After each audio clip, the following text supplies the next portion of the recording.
সবাই একসাথে আমরা ক্লাসটা করতে পারি। ঠিক আছে, চলো আমরা আর কথা না বাড়িয়ে ক্লাসের দিকে এগোই। পলিটি, যেটা দেখো introduction of the Indian constitution, এখানে কিন্তু পলিটি 1 লেখা আছে। ওকে, পলিটি 1, তোমরা একটু খেয়াল করবে যে ইন্ট্রোডাকশন মানে আমাদের পলিটির যে সূচনা, সেই সূচনা লগ্ন থেকে শেষ পর্যন্ত আমরা ক্লিয়ার করব। ওকে, দেখো ফার্স্ট কোশ্চেন কি, দেখো এই কোশ্চেন গুলো প্রিভিয়াস ইয়ার্স থেকে নেওয়া। আর একটা কথা বলে দিই যে এই কোশ্চেন গুলো কিন্তু পুরোটাই প্রিভিয়াস ইয়ার্স থেকে তোলা, কারণ দেখেই বুঝতে পারছো যে এইগুলো সমস্ত টিসিএস টাইপের কোশ্চেন। ঠিক আছে, যেটা ভারতবর্ষের যে কোনো এক্সামের জন্য কিন্তু এটা গুরুত্বপূর্ণ। দেখো ফার্স্ট কোশ্চেন বলা যে in which act the territorial division of the governance in India was done। দেখো তোমাদেরকে বাংলাতেও বুঝিয়ে দেবো, তোমাদের কোনো চাপ নিতে হবে না যে ইংলিশ বলে তোমরা বুঝতে পারছো না বা প্রবলেম, এটা ভাবার কোনো দরকার নেই, তোমাদের পুরো বাংলাতে আমি বুঝিয়ে দেবো। In which act the territorial division of the governance in India was done। যে ভারতবর্ষের যে টেরিটোরিয়াল অর্থাৎ যেটা বিভিন্ন কি প্রদেশগুলো, এইগুলো কি ডিভিশনটা কোন আইনের দ্বারা ভারতবর্ষে হয়েছিল, কোন আইনের দ্বারা এটা কিন্তু এই ডিভিশন গুলোকে ভাগ করা হয়েছিল, টেরিটরি গুলোকে, যে ইন্ডিয়ান টেরিটরি যেটা বিভিন্ন প্রদেশগুলোকে ভাগ করা হয়েছিল, সেটা কত সালের আইন দ্বারা? না গভর্নমেন্ট অ্যাক্ট কত 1858, অর্থাৎ 1858 সালের কি হয়েছিল আইনের দ্বারা এটা আমাদের এই টেরিটোরিয়াল ডিভিশনকে ভাগ করা হয়েছিল। কিসের এই টেরিটোরিয়াল ডিভিশনটা কিসের উপর ভিত্তি করে হয়েছিল? গভর্নেন্স, অর্থাৎ সরকারের কাজকর্মের জন্য কিন্তু এটা ভাগ করা হয়েছিল। আর আমরা জানি যে 1857 সালে যখন আমাদের কি হয় না সিপাহী বিদ্রোহ হয়, তারপরেই কিন্তু 1858 সালে কিন্তু নিয়ম করে সারা ভারতবর্ষ জুড়ে কি করা হয়, পুরো কি না ইংল্যান্ডের যে রানী তার শাসন কার্য কিন্তু আমাদের এখানে চালু হয়। আর সেই সময় যে অ্যাক্টটা পাস করা হয়েছিল সেই অ্যাক্টের নাম কি? Government of India act 1858। দেখো নেক্সট কোশ্চেন, দেখো 2 নম্বরটা দেখো, হুইচ অ্যাক্ট ইন্ট্রোডিউসড সেপারেট ইলেক্টোরেটস, অর্থাৎ কমিউনাল রিপ্রেজেন্টেশন ফর মুসলিমদের জন্য আলাদা যে ভোটার মানে ভোটের ব্যবস্থা করা, সেটা কিন্তু প্রথম কোন অ্যাক্টের মাধ্যমে উপস্থাপন করা হয়েছিল? সেটা হচ্ছিল 1909 সালের আইন দ্বারা। এবার বলো যে এই 1909 সালের যে আইনটা, এটা কি দেখো একটা জিনিস এখান থেকে গুলিয়ে যায়, একটা হচ্ছে মন্টেগু চেমসফোর্ড আইন, আর একটা হচ্ছে মরলে-মিন্টো আইন। তো 1909 সালের যেটা সেটা হচ্ছে মরলে-মিন্টো আইন, আর 1919 সালের যেটা সেটা হচ্ছে মন্টেগু চেমসফোর্ড আইন। এই দুটো যেন না গোলায়। দেখো 2 number dyarchy system of double government মানে দ্বৈত শাসন ব্যবস্থা was introduced by the government of India act of dash for the provinces of British India. যে ব্রিটিশ ভারতে যে দ্বৈত শাসন ব্যবস্থা চালু হয়েছিল, যেটাকে ডাবল গভর্নমেন্ট বলা হয়, দ্বৈত শাসন ব্যবস্থা, সেটা কোন আইনের মাধ্যমে এটা তৈরি করা হয়েছিল? 1919 সালে। দেখো 1919 সাল, এই সময় কি করা হয়েছিল? মন্টেগু চেমসফোর্ড আইন কিন্তু এই সময় করা হয়েছিল। 4 নম্বর দেখো, the government of India act 1919 কি envisaged a bicameral legislature for the first time in India under the British rule. It fixed the tenure of the Council of States as dash year। দেখো 1919 সালে যে bicameral legislator অর্থাৎ দ্বিকক্ষ বিশিষ্ট যে আইনসভা first টাইমের জন্য ভারতে আনা হয়েছিল ব্রিটিশ শাসনকালে, তখন তাদের যে কাউন্সিল অফ স্টেট যে এটা ছিল, সেক্টরটা ছিল বা স্টেটটা ছিল, সেই তাদের মেয়াদ কত বছরের জন্য রাখা হয়েছিল? তাদের মেয়াদ রাখা হয়েছিল মাত্র 5 বছরের জন্য, অর্থাৎ 5 ইয়ার্স এর জন্য কিন্তু রাখা হয়েছিল। ওকে, নেক্সট দেখো, তোমরা যদি কোথাও না বুঝতে পারো বা বুঝতে তোমাদের যদি অসুবিধা হয়, তাহলে অবশ্যই কিন্তু তোমরা কমেন্ট করে জানাবে। যে জায়গাটা তোমাদের প্রবলেম হবে সেই জায়গাটা অবশ্যই কমেন্ট করে জানাবে। আর তোমাদের লেখাটা যদি আরো বড় করার প্রয়োজন হয় সেটাও বলবে, আর লেখাটাও কিন্তু তোমাদেরকে বড় করে দেওয়া হবে। ওকে, তো তোমাদের যেভাবে সুবিধা হয় আমি সেভাবেই তোমাদেরকে করে দেবো। দেখো নেক্সট দেখো, তোমরা একটু রেসপন্স করবে। ওকে, নেক্সট দেখো বলা হচ্ছে 6 নম্বরে যে emergency provisions in India constitution Indian constitution has been taken from, যে ইমার্জেন্সি প্রভিশন রয়েছে অর্থাৎ জরুরি ব্যবস্থা, সেটা কোন আইনের মাধ্যমে আনা হয়েছে? দেখো, গভর্নমেন্ট অফ ইন্ডিয়া অ্যাক্ট 1935, 1935 সালের ভারত শাসন আইন থেকে কিন্তু এই ইমার্জেন্সি প্রভিশনটা ভারতের সংবিধানে ঢোকানো হয়েছিল। যদি বলা হয় যে এই জরুরি অবস্থা কোন দেশের সংবিধান থেকে নেওয়া হয়েছে, তাহলে অ্যান্সার কি হবে? জরুরি অবস্থা তোমরা বলো তো, জার্মানি নাকি জাপান থেকে? জার্মানি নাকি জাপান থেকে, নাকি কোন দেশ থেকে জরুরি অবস্থা নেওয়া হয়েছিল? তোমরা কমেন্ট করে জানাও। নেক্সট দেখো, which act introduced provincial autonomy during British India rule in India? দেখো, কোন আইনের মাধ্যমে কি করেছিল? প্রভিন্সিয়াল অটোনমিকে তৈরি করা হয়েছিল। প্রভিন্সিয়াল অটোনমিটা তৈরি করা হয়েছিল কবে? না, এটা তৈরি করা হয়েছিল 1935 সালে ভারত শাসন আইন। দেখো, ভারত শাসন আইনে আর একটা জিনিস গুরুত্বপূর্ণ রয়েছে, যে আমরা যে রাজ্যপাল দেখি অর্থাৎ গভর্নর দেখি, এই গভর্নরের যে পদটা, এই গভর্নরের পদটা কোথা থেকে নেওয়া হয়েছে যদি বলা হয়, তাহলে আমরা আনসার করব কি? ভারত শাসন আইন অর্থাৎ গভর্নমেন্ট অফ ইন্ডিয়া অ্যাক্ট 1935। এটা কিন্তু অনেকবার কিন্তু এই কোশ্চেনটা এসছে। সৌমিত্র ঘোষ বলছে জার্মানি, নিতাই বিশ্বাস বলছে জার্মান। ওকে, একদমই ঠিক, জার্মান থেকে কিন্তু এটা নেওয়া হয়েছে। নেক্সট দেখো, 8 নম্বর দেখো, which act exercised the most profound influence in framing the Indian Constitution? যে ভারতের সংবিধান যে রচনা করার ক্ষেত্রে সবচেয়ে গুরুত্বপূর্ণ ভূমিকা রয়েছে কোন আইনের বা কোন অ্যাক্টের? সেটা কি? 1935 সালের ভারত শাসন আইন।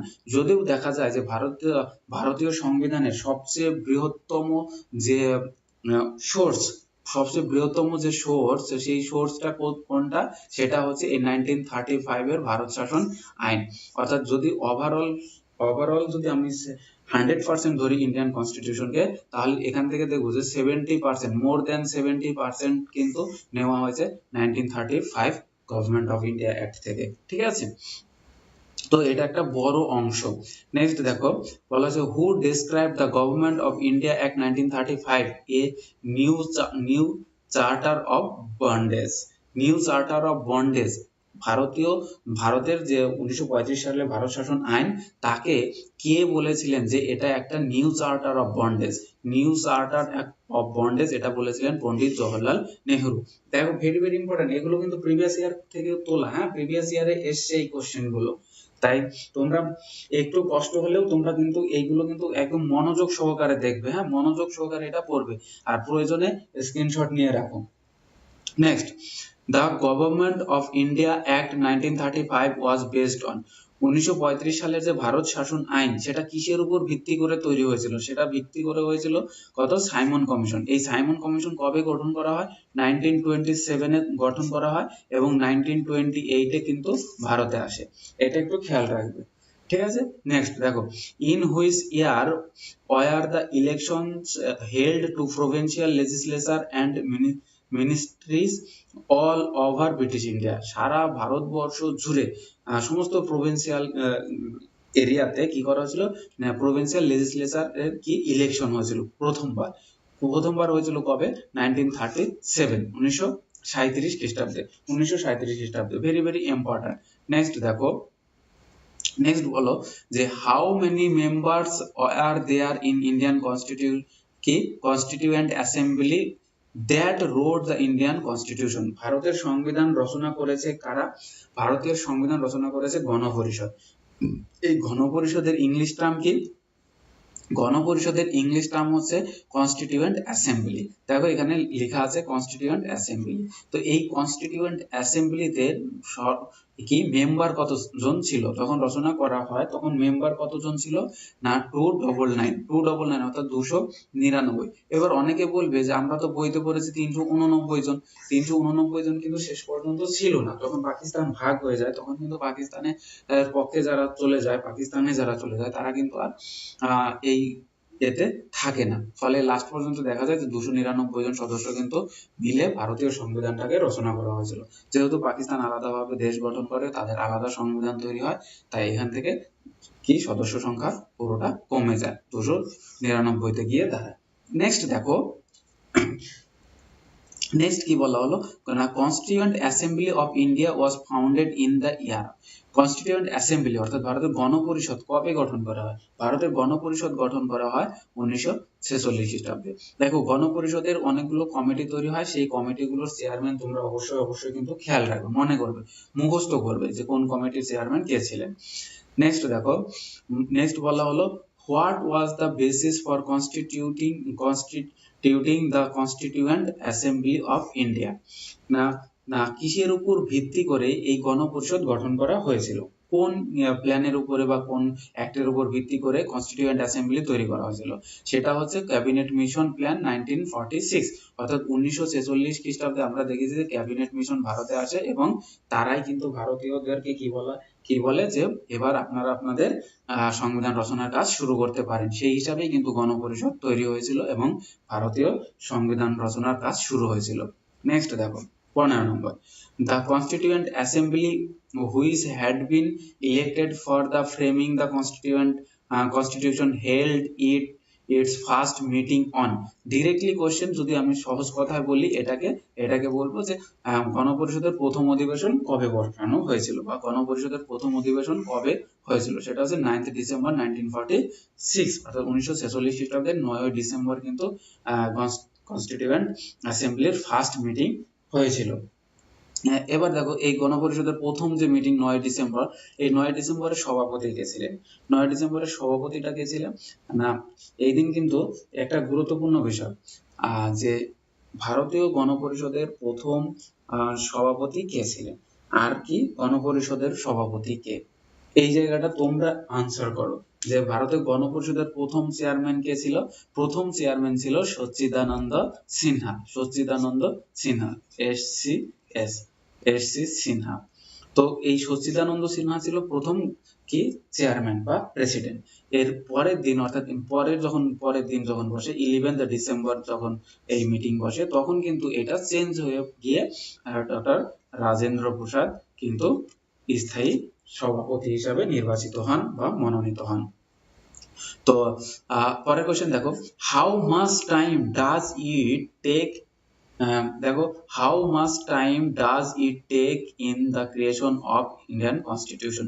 ভারতীয় সংবিধান রচনা করার জন্য মোট কতদিন সময় লেগেছিল? আমরা জানি যে 2 বছর 11 মাস 18 দিন। বিভিন্ন বইতে কোন বইতে দেখা যায় যে 17 দিনের কথা উল্লেখ থাকে। তো 17 দিন হোক 18 দিন হোক, দুটো একসাথে কখনোই অপশনে থাকবে না, অতএব তোমাদের ঘাবড়ানোর কোনো বিষয় নেই। তোমরা 17 দিন পাবে বা 18 দিন পাবে, যে কোনো একটা পাবে। নেক্সট দেখো 17 নম্বর কি বলা আছে, when did the Indian Constituent Assembly adopt the Constitution? ভারতীয় গণপরিষদ কবে সংবিধানকে গ্রহণ করে, অ্যাডপ্ট করেছিল? দেখো ভালো করে দেখবে যে অ্যাডপ্ট করেছিল, ঠিক আছে। অ্যাডপ্ট করা মানে কি? অ্যাডপ্ট করা মানে হচ্ছে গ্রহণ করা, আর একটা হচ্ছে এনঅ্যাক্ট, ঠিক আছে। আরেকটা হচ্ছে এনঅ্যাক্ট মানে অর্থাৎ পুরোপুরিভাবে কার্যকরী করা হয় কবে। দেখো ভারতীয় গণপরিষদ কি করে না, 26 নভেম্বর 1949 সালে ভারতের সংবিধানটাকে গ্রহণ করে। আর একটা আছে 26 জানুয়ারি, এই দিনটাকে কি করা হয়, এই দিনটাকে সংবিধানকে 1950 এই দিন কি করা হয়, ভারতীয় সংবিধান পুরোপুরিভাবে কার্যকরী হয়ে যায়।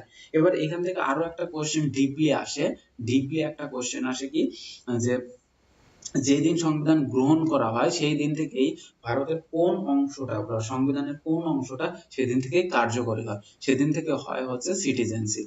দেখো সিটিজেনশিপ কিন্তু যেদিন থেকে সংবিধান গ্রহণ করা হয় সেদিন থেকেই কিন্তু সিটিজেনশিপ চালু হয়ে যায়। তো এইটা কিন্তু অবশ্যই একটু খেয়াল রাখবে, এই জায়গাগুলো ভীষণ গুরুত্বপূর্ণ, এই ডেপথ থেকে কিন্তু কোশ্চেন দিয়ে দেয়। দেখো 18 নম্বর question, The Constituent Assembly held its final session on which day? ভারতের গণপরিষদ তাদের শেষ অধিবেশন কবে বসিয়েছিল বা শেষ অধিবেশন কবে হয়? গণপরিষদের শেষ অধিবেশন বসে 1950 সালের 24 জানুয়ারি। 1950 সালের 24 জানুয়ারি কিন্তু গণপরিষদের শেষ অধিবেশন বসে, একদম ফাইনাল সেশন, ঠিক আছে, এই দিন বসেছিল। তারপরে কি হয়, 26 জানুয়ারি আমাদের সংবিধানটা কার্যকরী হয়ে যায় পুরোপুরি ভাবে। নেক্সট দেখো, ইন ইন্ডিয়া ভারতবর্ষে dash is celebrated as the Constitution Day or the Samvidhan Divas to commemorate the adoption of the Constitution of India. বলা যে ভারতের সংবিধান দিবস কবে পালন করা হয়? ভারতের সংবিধান দিবস পালন করা হয় 26শে নভেম্বর তারিখে। কেন না এই দিনই কিন্তু ভারতের সংবিধান গ্রহণ করা হয়েছিল। এইটাকে স্মরণীয় করে রাখার জন্য কিন্তু এই 26শে নভেম্বরটাকে ভারতের সংবিধান দিবস পালন করা হয়। আর কিছুদিন বাদেই কিন্তু আমরা সেটা দেখতে পাবো যে ভারতের সংবিধান দিবস চলে এসেছে। নেক্সট কোশ্চেন দেখো, 20 নম্বর, how many members were there in the drafting committee of Indian Constitution? ভারতের গণপরিষদের যে ড্রাফটিং কমিটি ছিল সেই ড্রাফটিং কমিটিতে মোট কতজন সদস্য ছিল? 7 জন সদস্য ছিল। ওকে, এই 7 জন সদস্যর মধ্যে একজন ছিলেন চেয়ারম্যান। তার নাম কি? তার নাম doctor B R. Ambedkar. Doctor B R. Ambedkar. তো এটা কিন্তু খেয়াল রাখবে এবং ইনাকেই কিন্তু বলা হয় ভারতীয় সংবিধানের জনক। ইনি কিন্তু জনসম্মুখে মনুসংহিতা পুড়িয়ে ফেলেছিলেন এবং শেষ পর্যন্ত তিনি কিন্তু বৌদ্ধ ধর্ম গ্রহণ করেছিলেন। নেক্সট দেখো 21 নম্বর কোশ্চেনে কি বলা হলো? 21 নম্বরে the objective resolution in the Constituent Assembly was moved by, objective resolution সেটা কে গণপরিষদে উত্থাপন করেছিলেন? এবার একটা জিনিস খেয়াল করো যে গণপরিষদে অবজেক্টিভ রেজলিউশন অনেকে শুনে থাকবে, অনেকে হয়তো শুনবে না।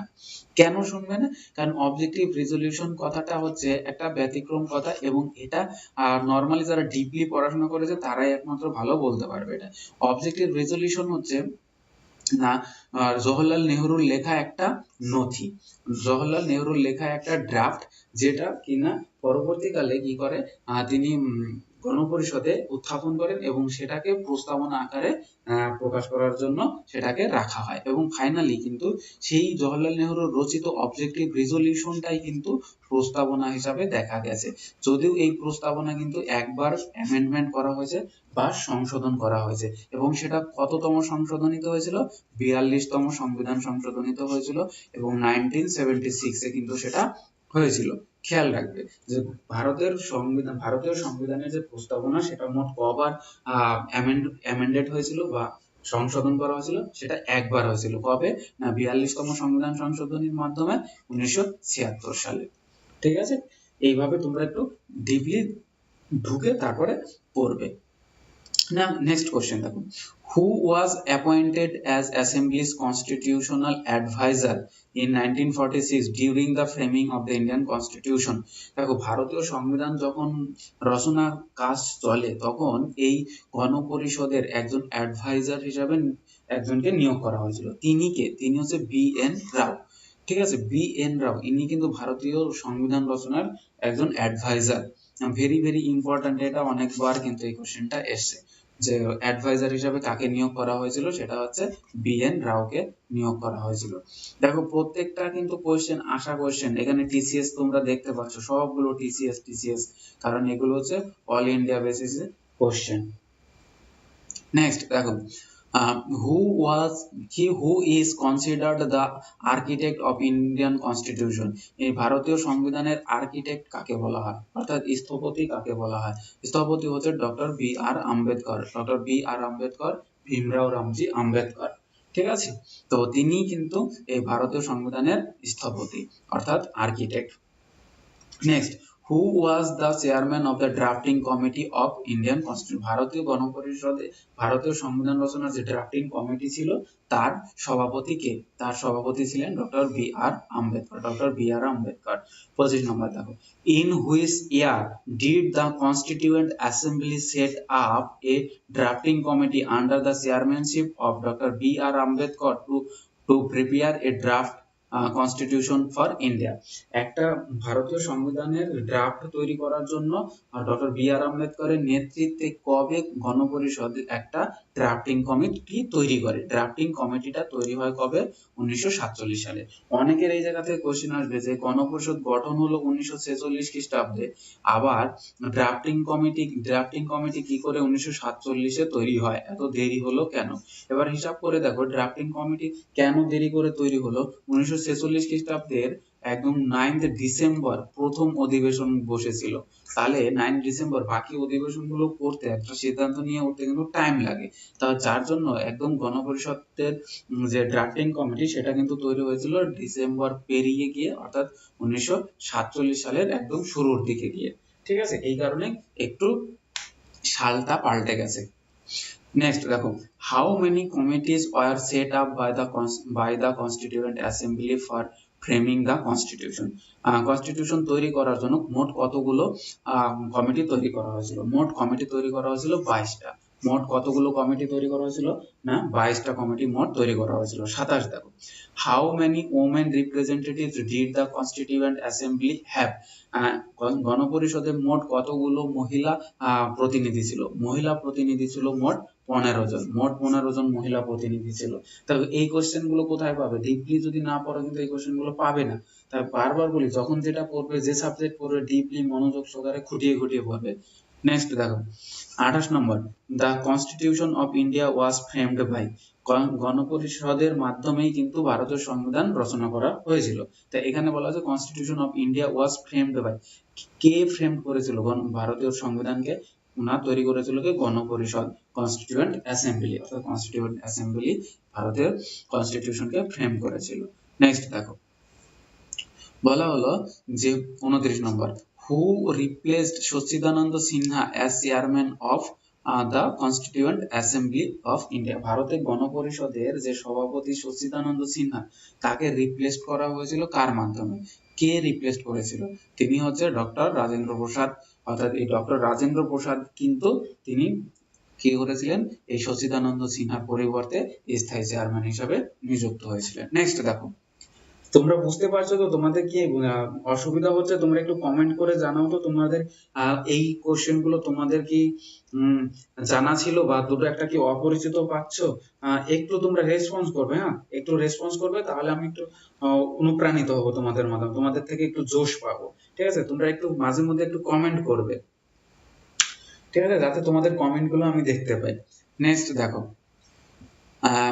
who among the following was elected as the permanent chairman of the Constituent Assembly in 1946? একদম পার্মানেন্ট অ্যাসেম্বলি হিসাবে পার্মানেন্ট যে চেয়ারম্যান, সেই পার্মানেন্ট চেয়ারম্যান কে তৈরি হয়েছিলেন 1946 এ?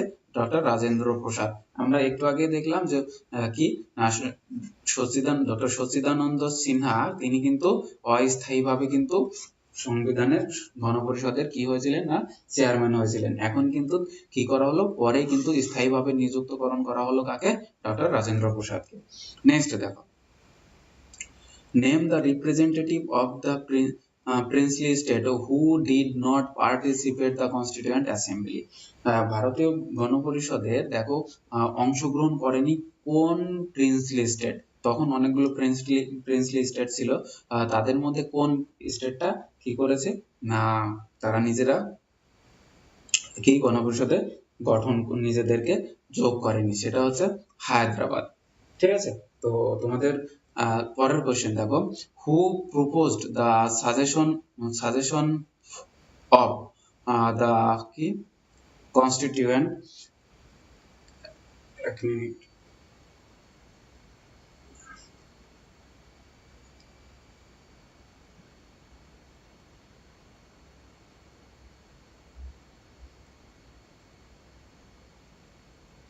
নেক্সট দেখো কি বলা হলো যে who propose the suggestion for a constituent assembly first in 1935। 1935 সালে প্রথম কে এই গণপরিষদের কথা উল্লেখ করেছিলেন? কে এই গণপরিষদের কথা উল্লেখ করেছিলেন? তিনি হলেন এম এন রায়। প্রথম গণপরিষদ তৈরির কথা কে উত্থাপন করেছিলেন বা কে প্রস্তাব রেখেছিলেন? তিনি হচ্ছেন M N Roy. Very very important. Who was not a member of the Constituent Assembly in July 1946? গণপরিষদের কে এই 1946 সালের জুলাই মাসে এর সদস্য ছিল না? কে? মহাত্মা গান্ধী। সে তারিখ যদি নাও দেওয়া থাকে, তবুও যদি তোমাদের কোশ্চেন আসে যে কে গণপরিষদের মেম্বার ছিল না, তবুও কিন্তু আনসার হবে মহাত্মা গান্ধী, কারণ মহাত্মা গান্ধী কিন্তু গণপরিষদের কোনো মেম্বার ছিলেন না, কোনো চেয়ারম্যান ছিলেন না তিনি। ওকে, নেক্সট দেখো, who was not a member of the drafting committee of Indian constitution, ভারতীয় সংবিধানের কে কি যে খসড়া কমিটি তার চেয়ারম্যান ছিলেন বা সদস্য ছিলেন না, কে রাজেন্দ্র প্রসাদ। ঠিক আছে, রাজেন্দ্র প্রসাদ কিন্তু ড্রাফটিং কমিটির চেয়ারম্যান ছিলেন না বা কোনো সদস্য পদেও ছিলেন না। তো এই ড্রাফটিং কমিটির চেয়ারম্যান কে ছিলেন? ড্রাফটিং কমিটির চেয়ারম্যান ছিলেন ডক্টর বি.আর. আম্বেদকর। 35 নম্বর দেখো, who was the temporary president of the constituent assembly, temporary মানে অস্থায়ীভাবে গণপরিষদের কে সভাপতি ছিলেন? সচ্চিদানন্দ সিনহা। ডক্টর সচ্চিদানন্দ সিনহা ছিলেন গণপরিষদের অস্থায়ী সভাপতি। দেখো পরের question, the first education minister of independent India was, গণপরিষদের প্রথম যে কি অস্থায়ী সভাপতি তিনি ছিলেন সচ্চিদানন্দ সিনহা। এবং পরের কোশ্চেন আমরা দেখতে পেলাম যে যে the first education minister of independent India বা স্বাধীন ভারতের প্রথম যে শিক্ষামন্ত্রী তার নাম কি? তার নাম হচ্ছে আবুল কালাম আজাদ। তার নাম হচ্ছে আবুল কালাম আজাদ। নেক্সট দেখো, who among the following was the appointed the defense minister of the interim government 1946, অর্থাৎ 1946 সালে যে অন্তর্বর্তী সরকার গঠন করা হয়েছিল, 1946 সালে যে অন্তর্বর্তী সরকার গঠন করা হয় সেই সরকারের ডিফেন্স মিনিস্টার কে ছিলেন? সেই সরকারের ডিফেন্স মিনিস্টার কে বা প্রতিরক্ষা মন্ত্রী কে ছিলেন? বলদেব সিং। বলদেব সিং ছিল প্রতিরক্ষা মন্ত্রী। নেক্সট দেখো, নেক্সট বলা হলো কি যে who was the minister of home information and broadcasting in the interim government 1946, 1946 খ্রিস্টাব্দে। 1946 খ্রিস্টাব্দে আমরা জানি অন্তর্বর্তী সরকার গঠন করা হয়। এই গঠন করার সময় এখানে কি না হোম মিনিস্টার, তারপরে হচ্ছে ইনফরমেশন অ্যান্ড ব্রডকাস্টিং যে মিনিস্টার তিনি কে ছিলেন? তিনি ছিলেন সর্দার বল্লভভাই প্যাটেল, অর্থাৎ বল্লভভাই কি ঝাবেরভাই প্যাটেল, অর্থাৎ আমরা যাকে বল্লভভাই প্যাটেল নামে চিনি তিনি ছিলেন এই সরকার। দেখো, in the context of the interim government 1946 of India, who among the following was holding the portfolio of finance, finance minister কে ছিলেন? ইন্টারিম গভর্নমেন্টের 1946 খ্রিস্টাব্দে অন্তর্বর্তী সরকার গঠন করা হয়, সেই সরকারের যে ফাইন্যান্স মিনিস্টার তিনি কে ছিলেন? তিনি ছিলেন Liaquat Ali Khan. Very very important, very very important এইটা। লিয়াকত আলী খান ছিল ইন্টারিম গভর্নমেন্টের ফিনান্স মিনিস্টার। দেখো, after the constitution of India came into force in 1950, the constituent assembly ceased to exist, transforming itself into dash in 1952 provincial parliament of India. দেখো কি বলা আছে, the after the constitution of India came into force 1950, 1950 the constituent assembly ceased to exist, transforming itself into কি dash till 1972। Provincial যে parliament ছিল, provincial অর্থাৎ প্রাদেশিক যে আইনসভা ছিল, সেই প্রাদেশিক আইনসভা কি কতদিন পর্যন্ত সৃষ্টি ছিল? না 1952 সাল পর্যন্ত, 1952 পর্যন্ত কিন্তু সৃষ্টি ছিল। ঠিক আছে, তো নেক্সট দেখো 42 নম্বরে কি বলা হয়েছে যে the concept of the freedom of trade in India's constitution is adopted from the constitution of which country? দেখো এটা ভালো করে একটু খেয়াল করো এই জায়গাটা, the concept of the freedom of trade in India's constitution is adopted from the constitution of which country? না, যে ব্যবসা বাণিজ্যের যে স্বাধীনতা, সেই ব্যবসা বাণিজ্যের স্বাধীনতা দেওয়ার কথা বলা হয়েছে, তো সেইটা এই ধারণাটা কোন দেশ থেকে নেওয়া হয়েছে? এটা নেওয়া হয়েছে কোথা থেকে? না অস্ট্রেলিয়া থেকে। যে ব্যবসা বাণিজ্যের ক্ষেত্রে স্বাধীনতা দেওয়াটা খুব জরুরি, সেই ধারণাটা আমাদের সংবিধানে রাখা হয়েছে, কিন্তু এই ধারণাটা কোথা থেকে নেওয়া হয়েছে? এটা নেওয়া হয়েছে অস্ট্রেলিয়ার সংবিধান থেকে। কোথা থেকে? না অস্ট্রেলিয়ার সংবিধান থেকে। সো দেখো, আজকের মতো ক্লাস এখানেই সমাপ্ত থাকবে। এরপরে আমরা কিন্তু আবার ক্লাস করব নেক্সট দিন। ততক্ষণ তোমরা কিন্তু ক্লাসটাকে রিভিউ করতে পারো, এবং যদি ভালো লাগে তাহলে বন্ধুদের মধ্যে অবশ্যই কিন্তু শেয়ার করবে ভিডিওটা। আর আমাদের চ্যানেলে নতুন হয়ে থাকলে তাহলে অবশ্যই চ্যানেলটা সাবস্ক্রাইব করবে। সুতরাং ভালো থাকো, পড়তে থাকো, লড়তে থাকো, আর নিজের স্বপ্ন পূরণের জন্য যতটা করণীয় ততটা করো। ঠিক আছে, তো আবার দেখা হবে অন্য একটা ক্লাসে, অন্য একটা ভিডিওতে। ততক্ষণ তোমরা প্রত্যেকে ভালো থেকো।